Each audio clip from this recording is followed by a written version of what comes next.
Alright, I am back with my first video on Last Epoch, which is a new ARPG that I think has been in like alpha or beta or whatever for a while, but this is the official, most recent kind of full release of the game, and it comes in the wake of a bunch of kind of surprising hits that we've seen across Palworld and Helldivers, and while it's probably not going to get like truly nuts concurrent numbers like that, it is doing extremely well. It's got, 250,000 concurrents. It is in the top 5 of Steam routinely, depending on what hour of the day it is, but it is doing, I would say, very, very well overall. And I've been playing it for a couple of days now.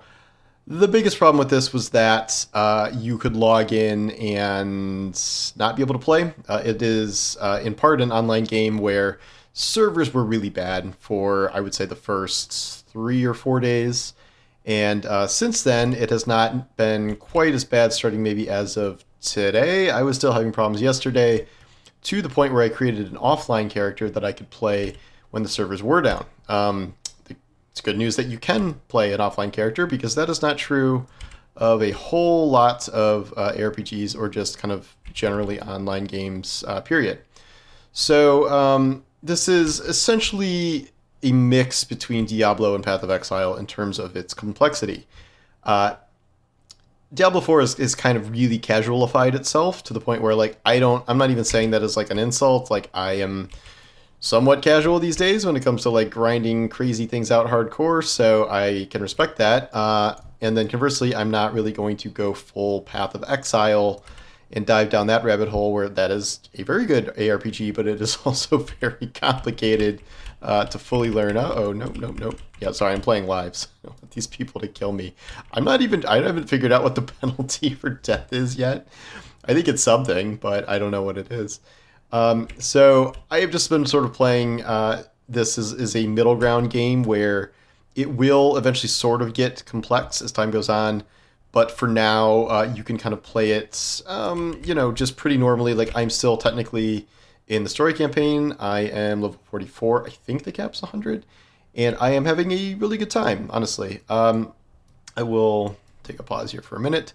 So I am a paladin, and that is what I thought would be not quite a barbarian, but sort of the paladin class that Diablo's been missing. Except, as you can see, I'm still doing whirlwind barb stuff, because that is now a paladin thing. But I am having a really good time with this. You get a huge host of skills you can unlock. You want to specialize in one of a couple of different trees. So this is your sort of generic tree, different armor, abilities to increase melee damage, different types of weapon damage and things. And as you put points into this, you will unlock kind of more generic skills. But eventually you will be asked to pick one of 3 specialties within your class, and that cannot be undone. So you pick one and you're really committed to it. So I picked Void Knight so I could channel my Void Titan dreams, and it involves a lot of void damage, purple things, and adding like void damage to your attacks. And then you unlock a special kind of selection of void moves that you can only get through this tree. What I think is one of the most interesting things about this game is the idea of skills and skill specializations, in that you pick a skill, you unlock these slots over time, you pick a skill, and then each skill has a skill tree where level 13, I have 13 points. You can kind of navigate through here what you want to do. This is like essentially my basic attack. So I have it's like a 3-part attack. First and second strike, increase attack speed. First and second strike, deal more damage. Armor shred, and then changes the sequence of strikes to 1-2, 1-2. And then this is just skipping in the 3rd strike altogether. So I only have 2 strikes, but I'm doing 100% more damage. I'm doing dramatically increased attack speed, something like that. For Whirlwind, for instance, you can go down a void spiral tree. And so this is spawning void echoes at your location, something that mirrors your moves. This is putting Time Rot on, which does something. What does it do? You do more damage when Time Rot is applied with Whirlwind here. And you cast Abyssal Echoes, is the capstone skill here, and you could sort of go down any pathway of these skills. There's a fire tree over here, And here's a defensive skill tree, get more life back, get more mana back, get more healing. And you can sort of just pick, your skill bar of moves here to the point where you will have 5 skills eventually at level 50 that you can kind of spec out. It reminds me of Skyrim in a lot of ways, where it's not necessarily like leveling up a whole like one-handed class or something, but it is like sort of the more you have something equipped, the more you use it, you are ranking up those specific skills, which I find really interesting. In terms of inventory stuff, so I can do mace and shield. You can do two-handed weapons. There is an upgrade in one of these trees, the main one, I think, where you can dual wield stuff as a paladin, so that's not like restricted to just barbarian or something. So that is something unique you can do. There is an idle thing here where, as you can see, some of these slots are locked. Some of them are open. This sort of works like the things you used to keep in your inventory in charms. Yeah, charms. In like Diablo games where they would provide you with specific bonuses, but here it becomes like this little Jenga puzzle where the bigger these are, the better bonuses they have. So like I can take these 2 out. I can put one of these in where 62% increased void damage over time. That's pretty good for my build. Though this has 17 increased void damage overall. This has stun duration and void damage. So yeah, you sort of have to go through everything and figure out what the best setup is for your build. There are unique items. This is a unique Sentinel Relic, Vortex Pennant. So this allows me to throw an axe at every enemy every second while channeling Warpath. And it does, 67% increased damage while dual wielding, which I do not have, which maybe I should if I have this thing.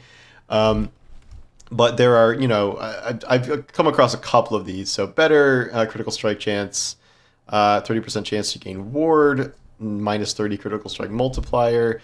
If you don't know what any of this stuff means, you can hold down Alt, and the critical strike multiplier is, increases the damage dealt by critical strike. So you get more chance, but less of a multiplier.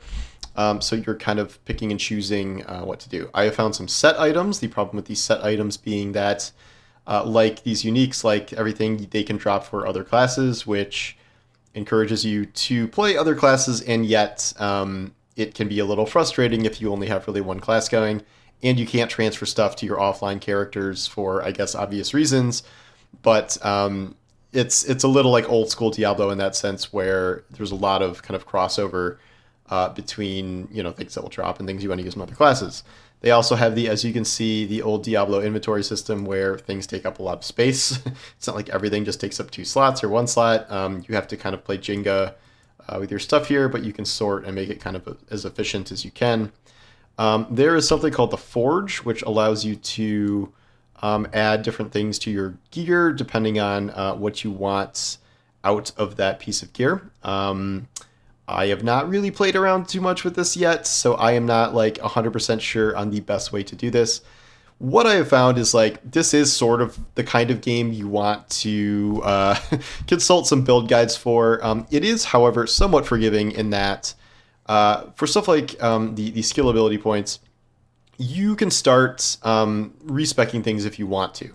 And every time you take a point out, it will drop your level of that skill. So I'm level 13 now. If I take 7 points out, the furthest I can go down is 6. So no matter if I take everything out, I'll still have 6 points. But you're going to have to level that skill back up again to get those remaining points. However, you get boosted XP until you get to back where you were, so it's not like super, super brutal. Similarly, in your passive tree, you could go to a vendor and respec your skill points here for gold. This is useful for me, who did not even understand there was a separate Void Knight tree for a while, and I was just putting only points in the base tree. I'm very smart, so you could take points out of there and put them wherever you want to go. Again, you can only do, as far as I know, you can only do one of these 3 sub-trees, like subclasses, and then the main one. So all of the classes have this where it's one main class and then 3 subclasses, and that's sort of what you're committed to. So really, there's like 15 baseline builds you can do, and then obviously builds within those builds that you can kind of take things even further. I truly have no idea what I'm doing. Like you veteran, Last Epoch players can see what I'm doing here with my skills and my abilities and whatever, and make fun of me all you want. But I have not consulted any build guides or anything. I'm just sort of making things up as I go. I have not run into anything that's like some sort of impassable wall I can't get past. Then again, I'm still in the story, so it's a little hard for me to judge whether or not I'm doing like actually well or not. My main build revolves around slamming this erasing strike, which is this big AoE move that does a ton of damage. It does like double damage to things that are full health, so it's good for erasing big mobs. My main thing of damage is whirlwinds, besides the slam thing, which has a lot of abilities like cutting through armor and applying like void DOT and stuff like that, and that's pretty good. I have a single stun move. I have this move which charges my mana and protects me from damage. And then when it explodes, damages things around me, but not very hard. For the most part, your health can drop pretty quickly if you're not paying attention. So I think I'm going to have to start throwing more in defense here as the game kind of scales up and up and up. But there is, so like as you can see, there is a good amount of health regen, at least on this class, where if you get into trouble, you can sort of dance around a bit and get your health back, so it's not, exactly the end of the world. My base attack does actually pretty solid single target damage, and that's something I've been upgrading too. I have not upgraded anything into Shield Bash. These 4 skills I'm using here are kind of the main ones. I have started unlocking different void abilities that are, more than just my splash attack there. However, one of the issues is like, you can put a new skill on, to use it, but how like the problem becomes if you do that, like you have to despecialize one of these, which will delete all your points except for the base minimum. Then you put one in, and then you have like 6 points or whatever to level it up, but it's not going to be at the level of the other one. So you really have to sort of commit to really trying to learn a new skill. So I just unlocked Devouring Orb, which sounds pretty cool, but like, is it cool enough to trade in one of my other ones with 13 points in it? That's something I haven't really been able to parse out myself yet, and I am not 100% sure what the answer is to that. In terms of the story, I don't know. Do you care that much about the story in ARPGs? Some people might, and the Diablo 4 story was actually done pretty well. This is, I don't really know what's going on. We got to find some crystals. One kind of cool thing is you can go through different timelines of this map, and like sometimes you'll be revisiting old areas in different eras. Here's the map. So there's different eras, 6,000 years ago, 5,000 years later, 1,000, 1290, and then the end of time is sort of like your main home base. Kang is not sitting there, but it is similar all the same. Now I'm going to the Burning Forest. I have just sort of been following the main story path here, and I have not really been let down by it yet. Oops. You don't have to click on where you're going when you go into a new area. Like, you don't have to like confirm. So if you just sort of walk that direction, it's going to take you there. And you don't always know which direction you're going to face when you come out of the tunnel. I guess that should have made sense, but I was having a little difficulty there for a while. What's happening here? Siege engineers. I guess that's a hard wall. So would I recommend this? Yeah, I think I would. I mean, it's not a full price game. It's cheaper than that. I think it's $35 or something like that. Does this work? Yeah. Level that one up. And I would say it's definitely worth it, especially if you're sort of over Diablo 4 right now, which I think a lot of people are. It's just doing seasonal stuff, and I have not been finding that terribly compelling. I'm not declaring this like better than Diablo 4 or Path of Exile or anything. It's just different. It's like a new thing to try out and mess around in, and it very much feels like those games in many ways. And I think it's just something that's kind of interesting to try and pick up and learn.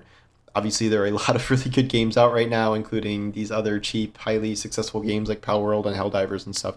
It's just sort of like what you're vibing with, and like I am vibing with this right now. Is as much as Helldivers is very cool, it is also extremely intense and takes 40-minute online games half the time. So this is something that it is online, but you can take breaks, and then offline you can pause. So I am enjoying that aspect of it.